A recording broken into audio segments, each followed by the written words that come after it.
Hey there folks, welcome you all to this special vlog of mine. Well, it's special so far as I reached level 50 in life this week, people. A couple of days ago on Tuesday, I reached the ripe old age of half a century, people. Half a century. Can you believe it? I mean, you know what I mean? The oil of Ulay seems to be holding up, I think, you know what I mean? Anyway, it's the same as every other vlog. It's just special because it was my birthday, people. Level 50, can you believe it, people? So I thought probably what I would do with this vlog is just talk about my journey from the beginnings of my gaming experiences to as a lad and how I've ended up where I am today, sort of thing.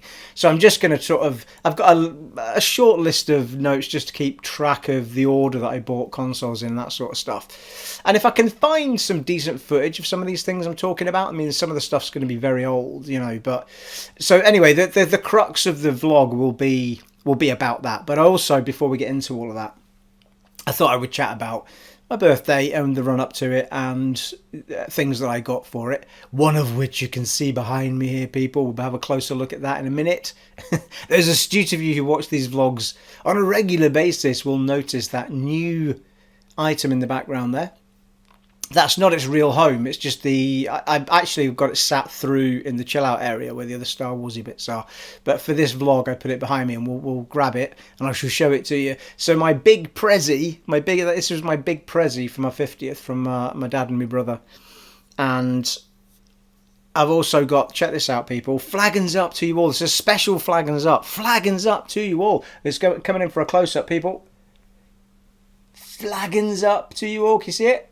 I've got a Flaggins Up tankard, people, from Aaron Brew. My son got me this, so I now have an official Flaggins Up Friday. Well, that's Thursday, but we have an official Flaggins Up tankard, people. There you go, eh? Maybe I should get them merched up and let you guys buy them as well. And it's an absolute mammoth of a glass as well. I've got those pint tins of Stella, which is what I'm drinking there. It didn't fill it. Went to about there. Which is on the flip side of the other one that I normally use, where it doesn't quite take all of the can and there's usually about that much left in the bottom of a can. So it's absolutely perfect. Gets the whole can in with a bit to spare, people, with a bit to spare. Whew, it's got some girth on it, thank you. So there you go, I've got a proper Flaggins Up Friday, but I can say it properly now. Flaggins Up to you all with my Flaggins Up tankard. I'm going to have a sip of this before we get going. So a massive thank you to Aaron Brew for that. And also, not only did he get me that, he also got me a present that's not arrived yet, because it's not come out yet. Resident Evil Village. I'm the only zombie in the village. They should have just called it 8. It would have been fine, you know what I mean? Anyway, yes, Resident Evil Village for the PlayStation 5 will be arriving on the 7th of May or something. So, tail end next week, maybe, something like that. So yeah, so I've got that to look forward to, and I've got cash, I've got champagne, I've got chocolates, I've got about 4 bottles of champagne. So thank you to everyone for sending that. I got Swiss chocolates and a very nice Swiss chocolates from Marks and Spencer, and a lovely chocolate fudge cake from Marks and Spencer's, which has got 1 quarter left, people, which I may well delve into tomorrow. And yeah, so I had a great day, and I've got a multitude of cards. I've got a big pile of cash there that I need to spend on something. And the pile of cash, I'm actually thinking of doing. I've shown the headphones off before, but I'm pretty sure I've shown the stand off as well.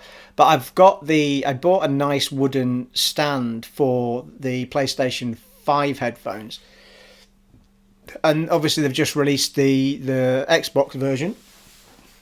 And they are very nice. They're supposed to be very impressive as well. So I thought, because they've got the proper surround sound and all that in them, 3D sound, 3D audio, that I would treat myself to a set of those as well. And I've still got my big Turtle Beaches if I want to go, mammoth on whatever. But I think because the Turtle Beaches are going through the TV, I'm not getting the 3D audio from the new boxes, because they've both got 3D audio on them, so that can't be translated through them to the TV and then out of the optical, so far as I'm aware. And I always find that the sound goes a bit weird sometimes when it comes to the TV. And a lot of the time, if you walk away from a character that's talking in game, suddenly you can't hear them and you have to go back and face them and stuff like that. So there's some oddities that you kind of don't get if you actually feed the audio straight from the consoles themselves. So anyway, with the cash that I've got, I wanted to get a couple of smaller bits and then buy that and the stand. I think it's about 90 quid or something for the headphones, and the stand was about 20 quid and a few bits. Oh, and a stand for this thing behind me. Shall we have a look? So this was my big present. It's only taken me to the age of 50, people. The age of 50 to get myself to finally have a proper replica lightsaber. And it's an absolute peach. And it is apparently the Obi-Wan Kenobi original. And, I mean, it's just... I mean, it's proper metal. You know what I mean? There's none of this plastic going on with it. It's proper impressive. And should we light it up, people?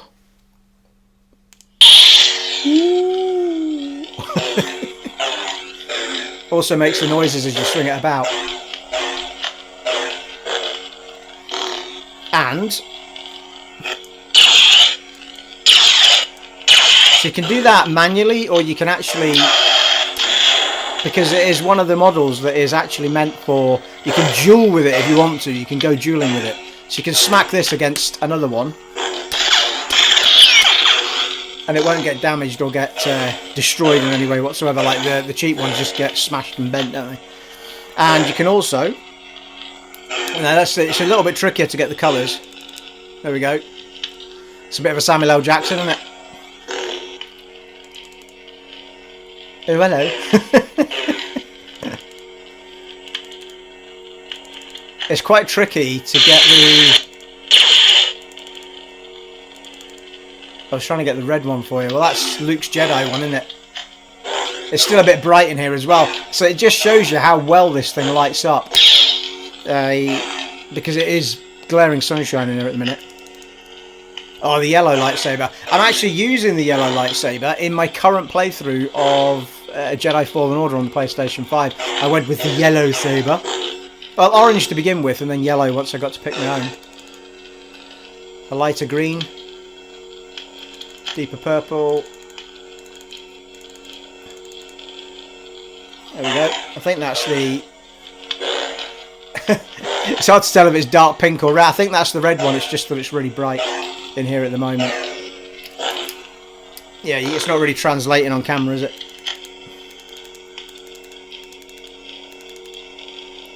Well, the pink one, well, the purple one is. Must be something about the red colour.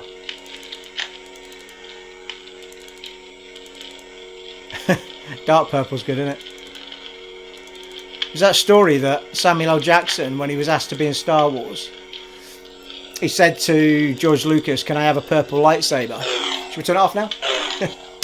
I'm totally made up with that. Absolutely brilliant. Did me proud with that. They're really good. It's absolute class. It really is. It's even got the, if you were cosplaying and stuff, it's even got the thing to hang it on your belt and stuff like that. Very, very nice indeed. And just so there you go. Yeah, absolutely made up with that. Brilliant. So I just need to find a good place to keep it. What I really want, I did actually really want it to be visible in the vlogs like it is at the minute. I mean, to be fair, I could just put it there for the vlogs. My only concern with it there is that I may inadvertently knock it. I mean, it would be difficult because the couch doesn't touch that window or anything, but you never know, people, you never know. But I was thinking about long ways rather than up the way. And you can get stands for them. The problem is to do it long way behind me doesn't quite work. It would have to be raised above everything else, sort of. You know, I'll have a think about it. But it looks fine like that, though. Looks good. I could have. There is a way of tapping the button, holding it down to turn off the noises, and you just get the colour. So we could have had the colour up for the duration of the. I don't know how long the batteries last. Well, the upside is that there's no batteries. There's no manual changing of batteries. It's USB charge. So yeah, I was absolutely delighted with my birthday. I really was. My day was made up, and I managed to have, my birthday was on the Tuesday there, but on the Saturday before I managed to have my Craigie boy round with his wife Sal and the little one, and my dad and his partner were all here, and we had a barbecue and stuff. So I basically decided that I was going to have a barbecue for my birthday on that Saturday, but then I ended up having another mini one on the Tuesday. And in order to do that, I had to buy a barbecue because I didn't have one. And I had every night on the week of the run up to that Saturday, I had a mission of some description, whether it be because I had to get the decking washed down and get that painted up. I had to sort the garden out. I had to buy a barbecue and build it because I didn't have one. And washing down and painting the decking on its own took I had to wash it down about 3 days before I actually painted it because you've got to let it dry out. So there was a whole bunch of stuff I had to go and buy, and I wanted to buy some massive plants for the decking as well, and I wanted 5 of them. And God, you wanted to see the state of me at B&Q. I went up to get the 5 plants, then made my mind up I was getting the barbecue, and I got the plants first, and the massive they're like a hedge but in a ball shape, and they were really heavy. And I got pots for each of them as well. So I have the plants and I put them in the pots. And I've paid for those, took them to the car, got them in, thought, right, the barbecue can go through the side door now that they're in the back. Went back in for the barbecue. I couldn't even lift this, but I mean, the barbecue was so heavy. I think I'd knackered my arms getting all the plants into the car anyway. Eventually get it to the car, and I leverage it up on my knees and try and get it into the side door, and it won't go in. So I had to then take all of the plants out of the car, but lever this thing up and leverage this thing, the barbecue up into the boot and push it right the way back because I collapsed the seats at the back. Put all the plants back in, then shut the door, and then I had to get it all out of the other end when I got home. I was absolutely exhausted. My arm, because I haven't been to the gym in such a long time. I'm doing my running, but I've not lifted weights for a long time. My arms were absolutely killing me. Anyway, that was one journey, but eventually I got it back and it all looks great. Plants look awesome, barbecue's fantastic. I got the night, I think it was the Wednesday, I decided I was going to build the barbecue. Might have been the Thursday. I've got all my days mixed up.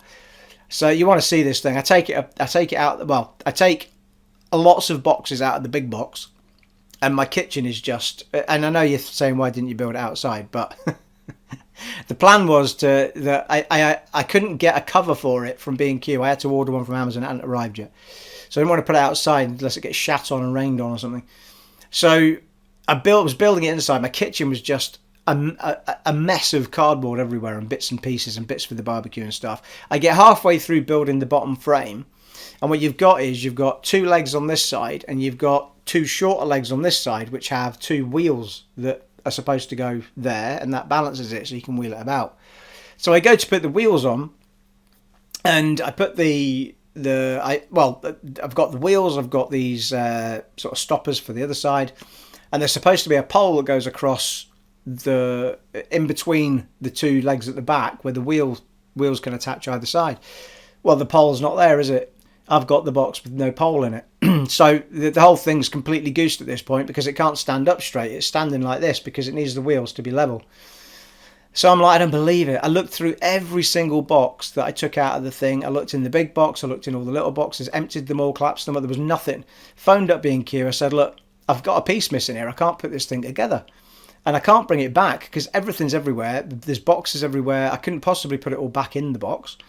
And the guy's like, no, it's fine. Come up and we'll take it out of another one. And, so off I go. It's about a 20-minute drive to bloody B&Q from here. So get up to B&Q. This is at night time. And finally get the woman comes over from the seasonal section. And she goes, well, I'll tell you. She goes, tell you what, rather than open up another box, we'll take it off the one that's on display. So that's perfect. So I don't mind as long as I've got the pole. So she goes, you have to give me a hand, right? So we're standing, this is at the front of B&Q. We'll try to lift this thing, because the feet are on the bottom, obviously, and the thing's all put together. It's one of those with a lid in it. And every time we try and move it, it's clattering about, making all sorts of noise. Everyone's going, what the fuck's going on over there? We finally get these wheels off, and she gives me the pole. But, of course, now the thing won't stand up because it's got no feet on it. So she goes, oh, we'll just balance it here for a sec till I go and sort something out. So she gives me the pole. We balance it up. And as I'm walking away, I just hear this almighty clatter. The whole thing just falls over. And like the B&Q's like a bloody opera house. The sound just travelled a bloody mile. Everyone's going, what the fuck was that? I just legged it for the door. I was like, oh, it's fine. It's nothing to do with me. And anyway, got the part, got home, got the barbecue built. The very last thing you have to do with the barbecue is you build the frame for it, and then the big massive bit in the middle, which is your barbecue effectively, you just lift that out the box and sit it on the top, and then you've got your lid and everything and what have you. So I lift it up and I put it on the top of the barbecue. Got something in my mouth there. So I put it on top of the barbecue and I'm like, right, I need to get this screwed on and what have you. So I'll just lift the lid up. Lifted the lid up, and what's inside? The fucking pole for the 2 wheels. So I've now got 2 fucking poles for the wheels. I'll have to take it back. So I feel bad now, you know what I mean? But why would you put it in there? Who would look in the lid for the thing? You know what I mean? It was literally, it was cable tied in bubble wrap to the 2 bars that the flames shoot out of when you have your barbecue. Why? Who would look there? You know what I mean? Well, not me, clearly. Oh, I couldn't believe it. After the hassle I had to go through to get the damn thing replaced and everything, I lifted the lid up. I thought, I do not believe it. Like, I mean, I would never in a million years have thought of lifting that thing up and looking inside it. Oh dear. So there you go. But anyway, all was good. And the barbecue's fantastic. The cover arrived from Amazon. It's brilliant. I got a cover for my bike, so that can go outside now. My chill out area is now back to being my chill out area without a bike shoved down the side of it. Everything I did for my birthday just worked out perfectly. It was absolutely fantastic. So I had a great barbecue that Saturday. Had another little mini one on the Tuesday. And, you know, people did me proud with the presents and stuff. And here we are, people. So if you are still with me and still enjoying watching a 50-year-old man talk about and play games, then thank you very much. And it's nice to know that I'm still wanted somewhere in the world, people. Even though I've not been playing games for a little bit. Although I have. Yesterday, after about 3.5 weeks or 4 weeks of a hiatus of gaming at all, I hadn't touched any gaming. I was just, you know, busy with other things for the birthday and, you know, being outside and just, you know, binge watching TV and just anything that just meant I could just let my mind rest. And, you know, being outside is always a good thing anyway. But I finally, yesterday, because I'm off this week, I took the week off. Time off for my birthday, as it were. And the weather was supposed to be decent. And so I yesterday I was like, right, I'm gonna have a gaming day. I'm gonna crack on because I was already in the middle of playing Jedi Fallen Order on the PS5. I finished it on the Xbox ages ago, and I got a copy for it at some point on PlayStation, just the excuse to play it again. And so I was playing it on there while I was doing recording for you guys a number of weeks back. So I thought, right, I'm going to carry on with that because I really want to get it finished, get the trophies, and I might even try and platinum it if I can. Because I don't think the platinum's too bad on that one. So, but yeah, so yesterday I got stuck into it again, absolutely loving it again as I did the first time. So at the moment I've got to the point where you have to go and fight the guy. You have to go back to oh god, I'm going to forget the name now. It's wherever the witch woman is. I've got to go back there, and I'm going to be taking on spoilers. I'll be taking somebody on there. So there's a big fight to go back to. And yeah, I'm just loving it. So at the moment, I know I've got to go back there, but I thought what I'm going to do is now that I've got all my abilities and stuff, I'm going to start just clearing out the planets and getting them 100% completely explored, because that'll be one of the trophies, no doubt. And while I'm doing that, I'm also getting the fights with the bounty hunters. In fact, I got the trophy tonight for fighting every kind of bounty hunter. And it also let me level up to a point where I've now managed to get extra power on me, lightsaber, extra damage, all that sort of stuff. So I'm just really loving it again. It's just such a good game now. I can't wait for the sequel to that. It's so good. And hopefully the sequel, they'll get a bit more time so that we don't get the buggy version that we got initially. Plays beautifully on the PlayStation 5. There's still the odd thing here and there that goes a bit wobbly. When I was searching out Bogano, is it Bogano? Bogano. Tonight, I went to 2 places that it said I could go to or open. One of the chests wouldn't give me the button to click to open it. And then I went down to a door in the workshop and it wouldn't let me open it. It would let me open one of them but not the other one. And I was like, that can't be right. Surely there's something weird going on. So I managed to find a meditation point and I basically shut the game down, reopened it, and then both of them were activated. Well, both of them allowed me to activate them. So there was definitely a bug in there. And every now and then, very rare, but every now and then it just kind of gets a little bit wobbly. But other than that, it's a beautifully smooth game on the PS5 in comparison to how it was though. The PS4 Pro, Xbox. Yeah, no, I played it on the Xbox One X, didn't I? That's what it was. Yeah. So the Xbox One X was a pretty smooth experience anyway. But then, of course, when we've got them on new gen, I mean, it's like 60 frames per second. It feels like it's absolutely gorgeous, so smooth, brilliant. And I think they got a proper patch for new gen as well. So yeah, so I'm just loving it, and so I'm going to rattle my way through that in the coming days. I'll be back on with it again tomorrow and what have you. And then obviously the build-up will be to Resident Evil Village arriving in 7th of April, so about a week's time, isn't it? Just over a week. So I'm always a little bit wary because I love Resident Evil games, but I have to do them in bite-sized chunks, especially those ones where they're just freaky as feck. I just do them in bite-sized chunks, get freaked out. So I'm looking forward to it, but I'm not sure it's one I'm going to be able to rattle through quickly. I think in the end, I completed Resident Evil 7 when Aaron Brew came down. He brought his copy. In fact, it's still here. And for PlayStation 4 back when it came out. And we took turns playing it, and we just rattled right through it and did the expansions as well because they were already out at that point. So yeah, but Resident Evil Village does look good, but it looks freaky as feck like 7 was. And well, Returnal, let's talk about Returnal. I was going to leave it till the end, but we might as well. Returnal came out, well, the reviews came out today. The game's out tomorrow, I believe, for those people that have pre-ordered it. You'll know better than I, but yeah, I'm pretty sure it's out tomorrow. Returnal's a PlayStation exclusive. And, I mean, it's a first-party studio. It's the same people that made Resogun, wasn't it, on the PS4? And I think what I've seen of it has never made me think I have to have that on day one. It does look fun. It does look like good action. It looks weird. The story looks very strange. And you've got those ever-changing maps. Every time you die, the world changes. So it's not the same as it was the last time you were in it.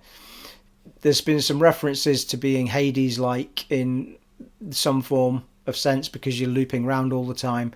So I don't know how much that game's going to fit me. It seems to be sitting on Metacritic at the moment at an 86, which is a really solid score, like some good score, 86 out of 100. So it's certainly, though, the problem that Sony have got is they're asking people for 70 quid, £70 for a game. And it's just like, you know, I mean, Resident Evil Village is £55. Why is that 70 quid? You know what I mean? It makes no sense to me. It doesn't cost Sony more money to make a game than another studio. Like, it's a ridiculous amount of money for a game, especially when you're asking, because you're now asking people to buy Returnal for 70 quid, and the same people are probably going to want to buy Resident Evil for 55 quid. You're going to lose loads of sales. A lot of people are going to say, well, I'll hold off on that. It's a new IP. I'm not sure if I'll like it. I'll hold off till the price drops and I'll get Resi at £55. In fact, you can get the deluxe version of Resident Evil for the same price as that. I'm not sure what you get in the deluxe pack. I haven't checked it out. But so it's just ridiculous. And it's going to be interesting to see if the £70 price tag sticks, because if you think about the fact that every first party title that comes to Xbox is going to be on Games Pass day one, you don't have to pay for it. You know what I mean? I mean, £70 is more than half a year of Games Pass, where you get a gazillion games. You know, it's not the exact figure, gazillion, but you know what I mean. So there's £70 a game. Sony really aren't thinking it through. They're not particularly customer friendly at the moment at all. I mean, they've done well with the PlayStation 5 as a product, but from a customer perspective, they're not looking too great at the minute at all. And don't seem to be treating the studios with an awful lot of respect either, the way that the stories that have been coming out about, you know, specific things to do with Days Gone and that sort of stuff. But anyway, we'll see what happens with it. Now that they've set the marker, I think they'll be very reluctant to bring it down. But I think they're doing themselves a disservice. I think they're doing their studios a disservice by asking people for £70 for a game. I think it's just far too much. People can't afford it. And this is a quiet time. You know, like when games start hitting the way that they do, when all these studios get into their stride, it's going to impact everybody. And no one's going to be wanting to pay £70 for a game. There's no chance. I mean, I will pay 70 quid only if it's the very top notch end and I just don't want to wait, because there'll be, you know, like Last of Us 3 or something. But I'm not paying £70 for something that I'm like, I won't pay £70 for Horizon Zero Dawn, well, Horizon Forbidden West. I won't pay it. I didn't like Horizon Zero Dawn enough to warrant paying £70 for Horizon Forbidden West. I felt like it was a beautiful world, it was fun gameplay, it was clever, it was an interesting story, but they got the RPG elements wrong for me. Like, it was far too uninteresting. Like, and I don't want to be having one set of armor to fight that, another set of armor to fight that. It's not out. I mean, it's just insanely stupid. You know what I mean? How many sets of clothes you're going to carry around with you to fight different creatures? So they might change that in the next one, but but there wasn't enough in Horizon Zero. I haven't finished it, Horizon Zero Dawn. I got really far, but I never actually finished it. I wanted to see the story through as well, because I did find a lot of it really interesting. But you need to, if you're going to make a so-called RPG, you need to get your looting right. You need to get your loot and your kit right. Because if it's not interesting to do that stuff, people don't want to forage and fight, and, it's just, it becomes not interesting. Like, literally every shop you go to in the same area will have pretty much the same things. There's no diversity to it. And, there was not enough diversity to be able to make your own stuff and make that interesting. Like, you've got to have great loot, great kit, great weapons of interest to keep me hooked on an RPG. And there just wasn't enough of it in Horizon. It was the only thing that let it down. That, and obviously I'd love to see it in 60 FPS. I don't know, has that happened yet? Is there a 60 FPS patch for it? But anyway, so far as I remember, Forbidden West is actually a PlayStation 4 game that is also going to be released on PlayStation 5. It's not a PlayStation 5 exclusive. I can have a sip of this. I've been holding it long enough.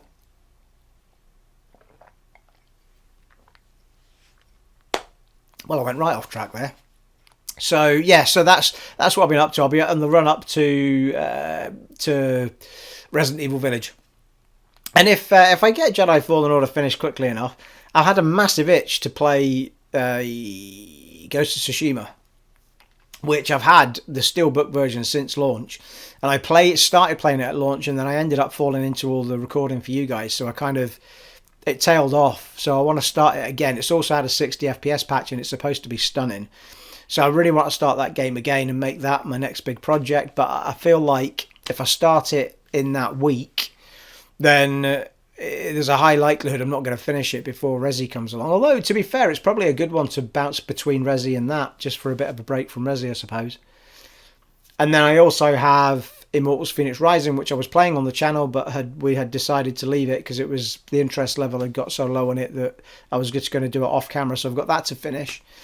And Skyrim, I'd like to bring back for recording for you guys, though. Skyrim and Dark Souls, possibly, but I need to find something on the Xbox. But I haven't got to that stage yet where I want to start recording footage for you guys yet, so I apologise for those that are waiting for it.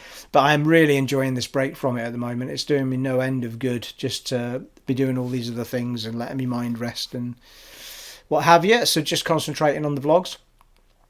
And yeah, so there we are.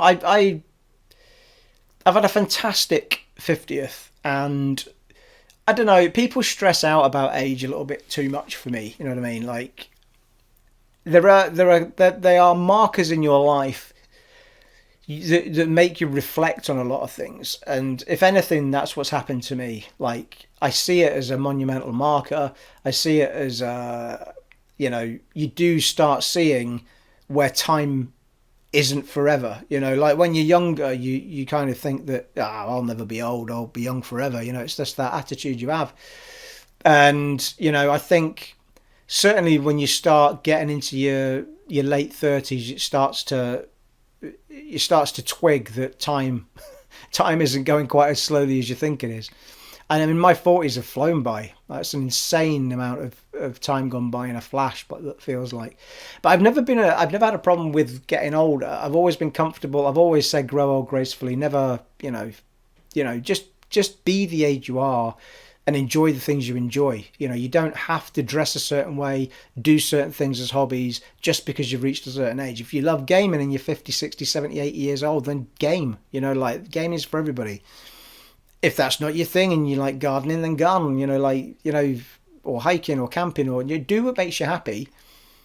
and or find time to maybe go out your comfort zone from time to time, but mainly do what makes you happy, because in the end, time will run out and you'll really want to have spent all that time doing what made you happy. So, but there you are. It's never bothered me at all. And as I say, it's really just a marker for me, just to say, right, well, what do I want to be?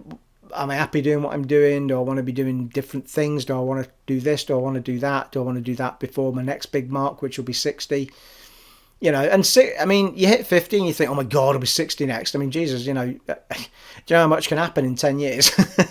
I mean, if I rewind to my 40th and think about all the things that have happened, I mean, it's like, it's a long time, 10 years, But you are conscious of the fact that, where did that time go when it actually, the landmark appears? But, it is what it is. Just be yourself. It doesn't matter what age you are. Just be yourself. Enjoy what you enjoy, and enjoy life, people, and be kind to other people. That's all it's about. That's all it's about. Right, should we talk about my little journey, shall we? Well, my rather long journey for you younger viewers that that follow this channel. God bless you. Because there are far younger and prettier people, frankly, than me. But we all know that, people. But yeah, so my journey began way back. I mean, I was born in 71, people. 71. I mean, there was like computers, games weren't a thing, But when I got to... Now, I don't know what age this was. I'm pretty sure that I was still pre-teens, though. I'm pretty sure I was maybe 7 or 8, maybe. And we got I don't even know what make it was. But it's that game that it always surfaces when people are talking about retro gaming. And it was basically a tennis game. You had a line on this side, a line on that side, a line right down the middle, and a dot that just went from side to side. And your job was to keep hitting it back to the other side. The other person's job was to hit it back to you, and that was it. But you could bounce it off the walls and stuff. You didn't have to just go backwards and forwards, and you can make it dead complicated to hit back. And it was the first this first computer game that sort of, grabbed my attention that I ever saw anyway. There might have been other things out there, but that was the very first thing I saw to do with computer games. And the joysticks were literally just... I mean, the sticks went all the way around, but I don't know why, because you only went up and down with it. And not long after that, I think there was a VIC-20 brought into the house, which was a keyboard and what have you. And the only game I ever remember for it, and again, I don't know what the name of the game was, but it was you were basically pilot of an airplane, just a light aircraft, and the aircraft went across the screen, and every time it went across the screen, it got lower and lower and lower, and you had to try and bomb the buildings that were on the ground in order for you to land. So you had to clear the bottom before the plane landed. And it was a very addictive game, but it was very straightforward, very simple. It's the only game I can remember for it, to be fair. I'm sure there were a couple of others.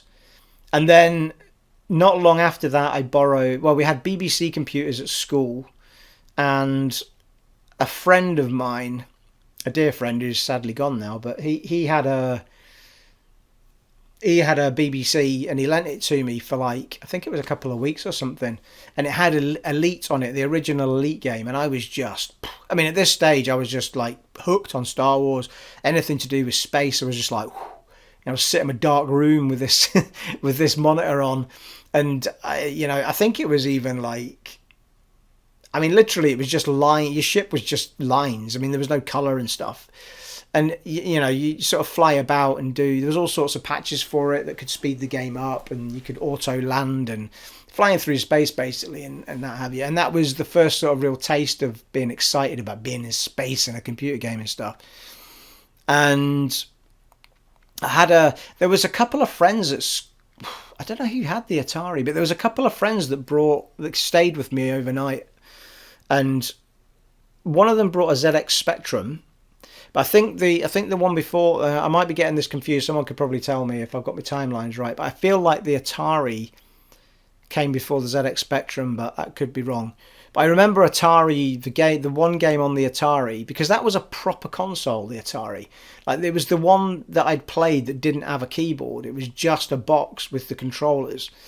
And it was that game, I think it was, is it not Meteor? Meteor's a different one. It was a bit like Space Invaders, if you like, but it was on its side, and you were flying through caves and caverns and shooting all the stuff. It was really cool. I mean, I loved that game, and I think I only got to play it for like the day or two that guy stayed with me. And then another friend that stayed not long after brought a ZX Spectrum, and that had Chucky Egg on it and Jetpack. And those two games just, especially Jetpack, just was like, oh, what? You know. And I think that, I'm trying to think thereafter, I don't think in my world that, I mean, I loved those moments, but there was never a point where I had a games console as a kid or a teenager and you know, spent my life doing it. That was pretty much it until all the way through to my mid-20s probably. And this is when Aaron was I'm trying to think now. Yeah, because we had a Sega. We bought a Sega Mega Drive. Pretty sure it was a Sega Mega Drive that was the next thing that I actually got my hands on. And it was when I was all grown up, you know, mid-20s. Aaron was a kid and we got the Sega Mega Drive. I think we got there was like a Ubered up one, wasn't there, with 32-bit or whatever it was. More memory or something. And the games I remember playing, there was, well, the obvious one, which was Sonic the Hedgehog, and then there was Terminator game, which I loved. I mean, the music was all that sort of 16-bit music, which was fantastic because it was all done in the style of like the Terminator music was a Terminator music in that 16-bit sound. And there was also a Batman game, I'm sure, that we played on that. I'm sure we played much more, but those are the ones that stick out in my mind. And again, though, it wasn't something that dominated my life. And, you know, it was more a bit of a laugh. People would come around, we'd play a bit of Sonic and stuff like that. Never had a Saturn. The next thing that we got was the Nintendo 64. And we got it in the run-up to, I think I got it to play the football, because the football was the thing that then got me into gaming, you know, the soccer in this country. And that was kind of my go-to. Every year I would get the soccer game and I just loved it. It would be Pro Evolution Soccer and that's what I'd play. And although I think I started on FIFA and then moved to Pro Evolution Soccer because it was just at that point the mechanics were just amazing in comparison. And of course that was the run-up to the Christmas that Ocarina of Time came out, Legend of Zelda Ocarina of Time. And that game, to some degree, kind of transformed my excitement of gaming. I think we had that, and we had Turok, and we had the football, GoldenEye, 007 GoldenEye. But of course, at that point, you could rent games out of the video shop, Blockbuster. In fact, I think it was the Ritz over here at that point that got bought over by Blockbuster at some point. And yeah, I mean, I remember a lot of good times on that. And then it was when I think Aaron was about 8. And it was at that point that me and his mum split up and we ended up in different houses. And when he came, I thought it'd be nice if he came to see me, if I had something, you know, new, just to get him excited for coming round and what have you. So I ended up buying a PlayStation and the PlayStation 1. And then we had the N64 and we had the PlayStation 1 to play with. And that's when we got into the world of Sony. And it's kind of been that way. It was that way, I'm trying to think, it was about 2 years, because the PlayStation about a long time, because at this point we got it when it had sticks on the controller. The original ones didn't have sticks, did they? The analog sticks. And then I think within about 2 years the PlayStation 2 came out. And then the next big thing to have, I got that at launch, I'm pretty sure, with some commissions I've made at work. And that was just a beast of a machine. It was fantastic at the time. And, you know, the big hitter that came along with that was Final Fantasy X. Well, I should say, Final Fantasies obviously were big games that we played on the PlayStation 1. I remember I had Crash Bandicoot and we had Final Fantasy 8. We played Final Fantasy 8 and we played Final Fantasy 9. Yeah, we did. Because then when 10 came along, and we didn't get those at launch, we were just kind of out already, I think. But Final Fantasy X was an absolute must-have at launch, and we played the arse out of that game, me and Aaron, when he was about 10, whatever age he was. Yeah, but I'm getting my times confused. But he was still a kid at that point. But Final Fantasy X was just, that was the game for us on that platform, along with Metal Gear Solid 3. I want to say no, wasn't. I can't remember now. The Metal Gear Solid was on with Raiden in it. Raiden's in it predominantly. It was that one. So those were some key games, and then that was pretty much it until I moved down here to Blackpool. And then the main reason that I got a console down here was because Aaron was still up there, and it was a great way for us to sit and chat while we were playing Gears of War. So the Xbox 360 kind of took over, because there was that whole hoo-ha with PlayStation 3 not doing particularly well, overly priced, didn't have great games when it first came out. I mean, the whole world just seemed to shift to 360 at that point. Certainly the Western world, I think. And so it was 360 for a long time, and then somewhere in the middle of all of that, in fact, my 40th birthday, I got a PlayStation 3. The PlayStation 3 I've got there is a PlayStation 3 Slim, and I got the PlayStation when things were on the up for PlayStation 3. And my whole world moved onto that because there were so many games that I hadn't played, and it just became my number one console almost overnight. And that's why I have all of the trophies and achievements for Dead Space 1 and 2 on the Xbox, and also have it on the PlayStation 3, because it was around that sort of time that I moved. It was after Dead Space 2 had come out. It wasn't long after that I ended up getting the PlayStation 3, and then I had the excuse to play those two games again and get the plats. So I've got max achievements and the plats for both of those games. And then that's when my world moved to Sony at that point.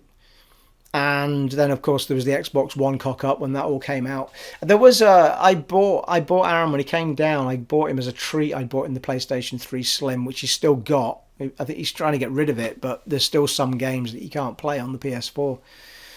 And that's when he got back into the PlayStation again, because at that point he'd been on the Xbox as well. And then he's been on PlayStation ever since. I have, however, been on both ever since because of the channel, because I like playing all the games. I still, so, I don't really have a favourite now. I'll play wherever I feel the best experiences at the time, and that usually depends on what game I want to play at the time. Both consoles now are super powerful, and we're going to get a great experience on both machines. You just have to pick which one's going to do the best first parties, really, I guess, for you.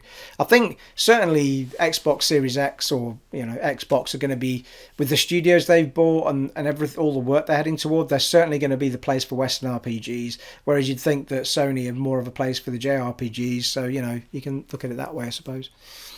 But there you are. So so that's pretty much my journey of gaming. At some point, I'm trying to think when it was. I think it was all about the soccer and a couple of random games for me that were sometimes movie tied that I would get interested in. But my full-on passion for gaming probably struck, to sit and play the length of hours you do and then be interested in writing a whole website to do game reviewing, and which I did at one point, and then creating a YouTube channel to do what I'm doing now.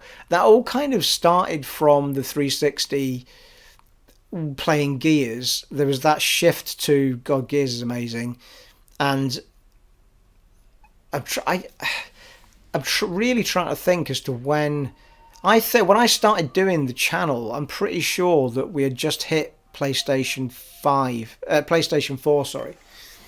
So I think this channel's been going in its current form for about, someone will check this now that I'm about to say it, but I think it's about 8 years, 7 or 8 years. And that's really when I started the PS3. When I shifted from Xbox to PS3, that's probably when my whole mindset changed, and I tried all sorts of games, loads of different titles, just single player campaign games to RPGs to sport to just everything, and from that my brain just kind of filtered into the ones that I enjoyed the most. RPGs came out on top, and but I do love a story driven single player game still, if they do it right. A little bit of wondering about and stuff, the likes of The Last of Us, stuff like that. Days Gone, it's got a great single campaign, but of course you've got the big open world. So, I think most single player games now are sort of being set in slightly open territory. I mean, The Last of Us 2 isn't part 2 isn't an open world by any stretch, but it is more open than the first one. And you still get areas to search and, things to do. You don't just run down corridors and go backwards and forwards. So I still miss the kind of... I really hope that Dead Space comes back in some form and comes back as good as it was in the first and second one. But, that kind of linear experience where there's still things to discover, there's still side doors, there's still, look around points. But really it's about the claustrophobic horror of walking through that ship in the first one or the space station in the second one. Resi still does it. But, it's kind of... I guess loved that world in space. It was just really, really good. So, yeah, so that's my journey, people. That's my 50-year journey. And, it's going to be interesting to see, like, a child that sees their very first game at the same age that I saw my very first game, which was the tennis, at the age of 8. Look what an 8-year-old's seeing now. So what is an 8-year-old going to see at 50? I mean... I can't even comprehend what a current 8-year-old is going to see in games when they're 50 years old. It's just going to be insane. I mean, the stuff we're already playing is just ridiculously good looking and great. I mean, the quality of life, I know a lot of people don't have the PS5 and the Xbox Series X yet, but the quality of life on those consoles is incredible. Just to have 60 FPS is a dream. To have the super fast loading is a dream. To see the first hints of what we can expect from a first party title, like the mind blank, Demon Souls.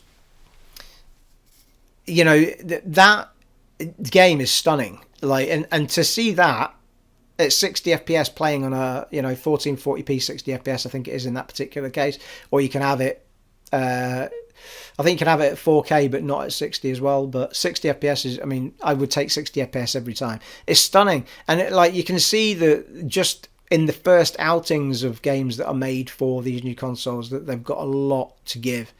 And the sooner we leave the old gen behind, in my opinion, the better as well, because we'll really start creaming the power out of these new consoles. They're really, really, really special. I really like that. Not overly keen on the look of either of them, but as consoles, as an experience, it's amazing.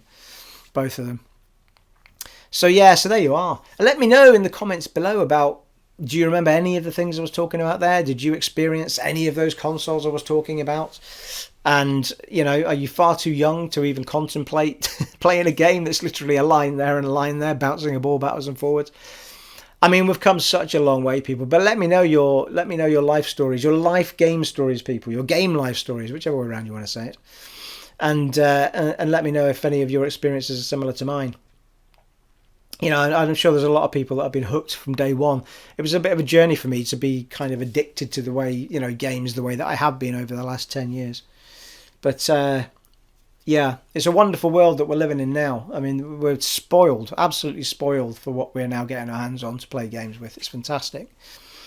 So there you are, people. That is all I have for you. I just wanted to come and share my level 50 life level up with you all. Yes, and hopefully people will still want to watch me gab into the camera. This is my therapy, as we all know, so every now and then I like just talking to myself into a camera and sharing my bits and bobs with you guys. And hopefully at some point I'll get the buzz back for doing a bit of Let's Play for you guys. But for the time being, I'm still really enjoying doing these when I have something to talk about, which I didn't last week. To be fair, last week's was really more that I was just really busy getting the stuff ready for the barbecue. And, I think that Friday... I did the decking on the Thursday night, and the Friday night there was something else. Oh yeah, I needed to clean the actual house. So that Friday night I was actually gutting the house. I was exhausted by the time I was done. I was like, I'll be the one in the corner asleep at this barbecue. Anyway, it was all good, people. I've now had 4 barbecues because I just like the weather. When the weather's right, I think, well, I've still got meat in the fridge. I'll throw it on out there and I'll have myself some burgers, or, you know. So it's been quite good. I'm loving it. There's something about cooking outside. It's just awesome. When it's not pissing it down, obviously. Well, there you are, folks. Well, I hope that was of interest to some of you people. Shall I show you the Flagons Up Flagon? The Flagons Up Flagon? The Flagons Up Flagon. Or Tankard, as it was called. Once again, Flagons up to you all. It has been, yes it has, a level 50 experience bringing this podcast to you today. Or vlog even. It's not a podcast even, it's a vlog. Should we do that again? It has been an honour and a privilege bringing this vlog to you today, and I shall see you all in the next one, folks. Take it easy. Bye.